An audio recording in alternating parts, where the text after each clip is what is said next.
what if I told you failure is the way forward? But wait, before you move on to the next video, that is just the title of the chapter 7 of the book we have been reviewing, and the book is The Subtle Art of Not Giving a Fuck by Mark Manson. So major things we'll be pointing out in this chapter is that failure and success is relative, and the principle of do something.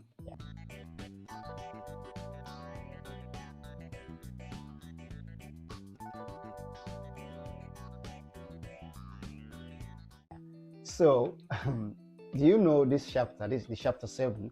I find the title very, very crazy, funny, and intriguing as well, right? Yeah.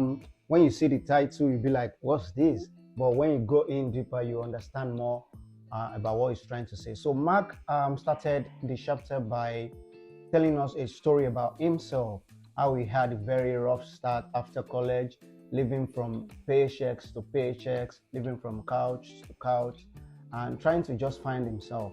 But at the end of the day, he realized that the metric of being an entrepreneur, of being a creator, of starting his own thing, appeals to him more than living of just getting a job and living off paychecks, right? Yeah. To be free and autonomous was more important to him. I just feel like people are scared of failure. Yeah. So that's why I say when you fail, you find yourself.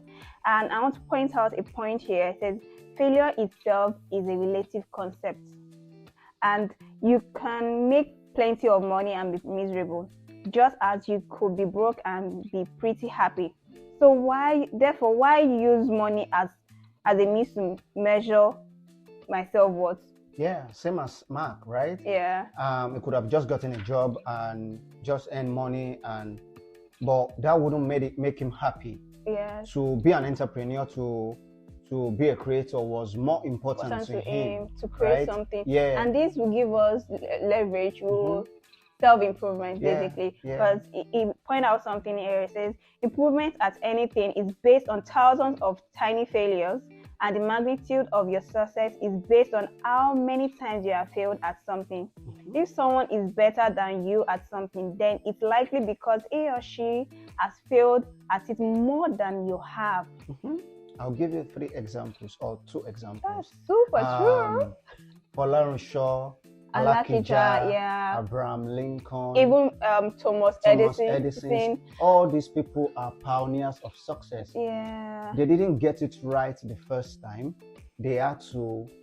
I read about, most importantly, Shaw. So the woman, her first oil well, she dug it for over 10 years. Yeah, 9 to 10 years before they could reach their aim. That's their massive objective. Consistency, Yeah? and a lot of money. A lot of resources put gone into that. And some people will start something, they will go through it for a little bit, they get tired and back out. And this is relatable. Businesses that are booming right now, they didn't know that they would get there. Yeah, they didn't. So there are a lot of failures they've met on the way, and they just keep going. Yeah, that's basically what this place is trying to say. Yes, and it says the more you fail, the more you improve on your craft. Yes, basically. And if someone is good, better than you, there's something they've done to navigate that stage you are still navigating. Yes, and it says avoiding failure is something we learn at some other points in our lives, and it comes from our education system, our overbearing parents, and even social media. Like the world today has really the Gen Z, as you people call it, as we call it. They have adopted the idea of not failing. Like failure is a taboo. Failure is not something that you can't fail.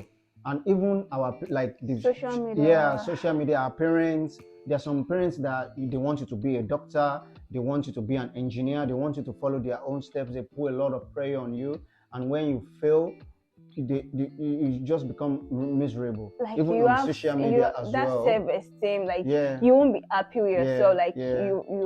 you're a total failure, and you can't make it in life again. And why social media has put like a standard to what success is, and they don't show us. Everybody portrays the good thing. Everybody brings out their Ferraris and their nice houses. They didn't show us the days when they failed. They were still navigating through all of this. Somebody buy a car on social media, I'll be like, I want to go and buy that car because someone has gotten it. So but that's you don't know what the days, when it failed, metrics, just like somebody comparing his or her metric with Madam Folorunsho Alakija right now. No, the day she got it wrong. The work she has put into it. A craft to become what she is right today. now. So it brought me to this part about shitty values and better values. So it says shitty value involves tangible external goals outside of our control. The pursuit of these goals cause great anxieties. And it points out that better values are process-oriented. Some things like express yourself honestly to others, a metric for the value of honesty, is never completely finished. So what do you think about this? Shitty values and better values?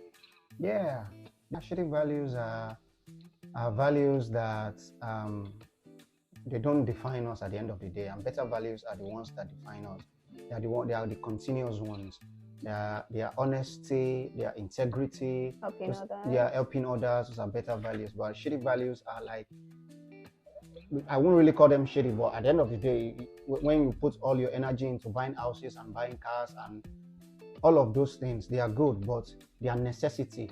But once you put out the necessity part of it and you are making it your sole goal, your metric, then at the end of the day, once you get those things, then it's done. But the continuous ones, such as being honest, being integrity and all that, they are continuously, they are better values. Value is an ongoing, lifelong process that defines completion. So talking about the shitty values, so he said if your metrics basically is define success by worldly standard, buying a house and a nice car, and you spend 20 years working your ass off to achieve it, once it's achieved, the metrics has nothing left to give you, then you say hello to your mid-life crisis, because the problem that drove you your entire adult life was taken away just like that. There are no more opportunities to keep growing and improving. I agree with you. So once you get the car and the house, it's done. You don't have anything you want to that is there for you to grow, to improve yourself. But all these things, they are not entirely shitty values. They are necessities, like you said. It's definitely going to come. But once you put this as your goal, so once it's done, what's next? But when you're there, honesty, your integrity, you help people, it keeps going. It's something that it's a continuous thing that keeps going. And it says pain is a part of process. Okay, so there was a psychology that studied the aftermath of World War II, the survivors of the war. He did a study on them, a research, and we find out something intriguing, that most of these people, they were more grateful, they became a better person, they became a different person when they came back from the war. You would argue otherwise, because when you go to war, you see people die, you see a lot of that thing messes people up. But then these people, they are more grateful about life now, because like you read, many describe their life before the war as if they've been different people, then ungrateful and unappreciative of their loved ones, lazy and consumed by petty problems, entitled to all they've been given. So after the war, they feel more confident, more sure of themselves, and more grateful.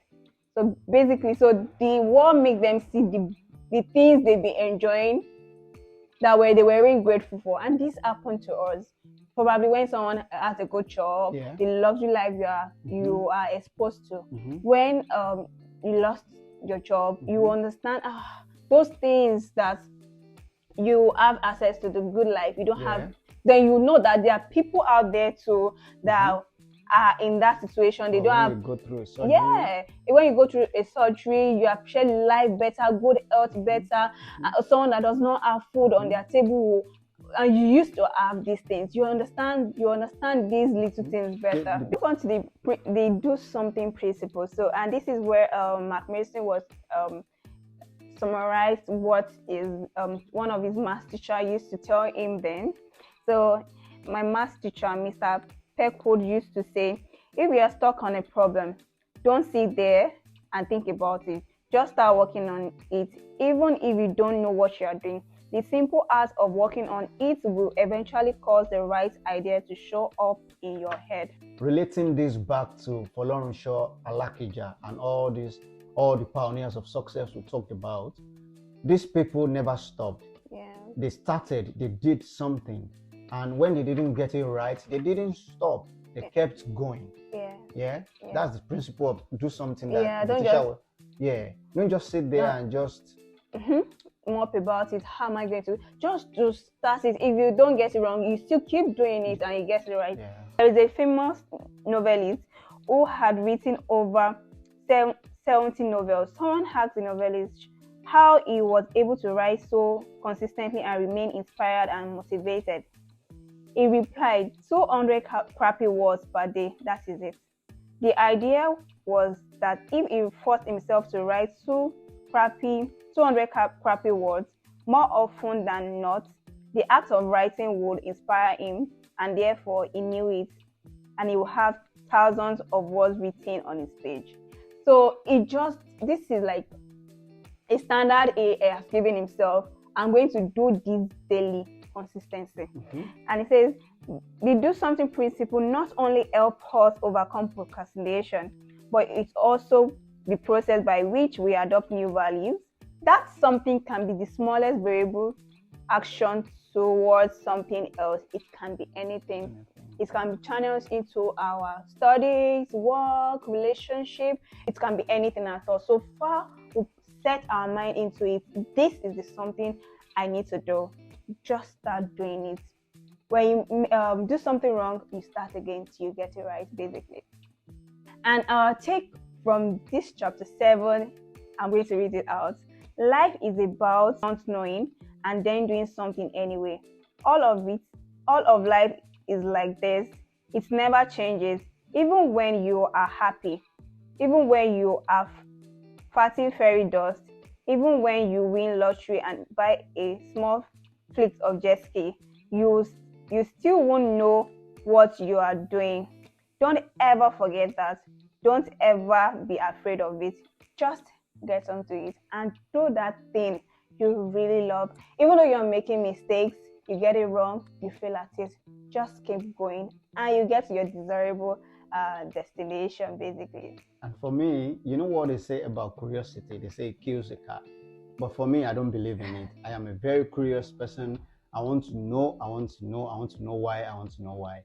And that has helped me a lot to know one or two things. And each time I meet an obstacle trying to get something, I never stop. I keep going. And it's a good thing because it makes you learn more. It makes you get better in whatever you are doing. Makes you move from one point to the other. So don't stop learning, don't stop being inquisitive. Do something about that thing you love. We hope you loved and liked today's video. Don't forget to like, share, and subscribe, and we'll see you guys in our next video. My name is Folashade. And my name is Tosin. Bye guys. Ciao.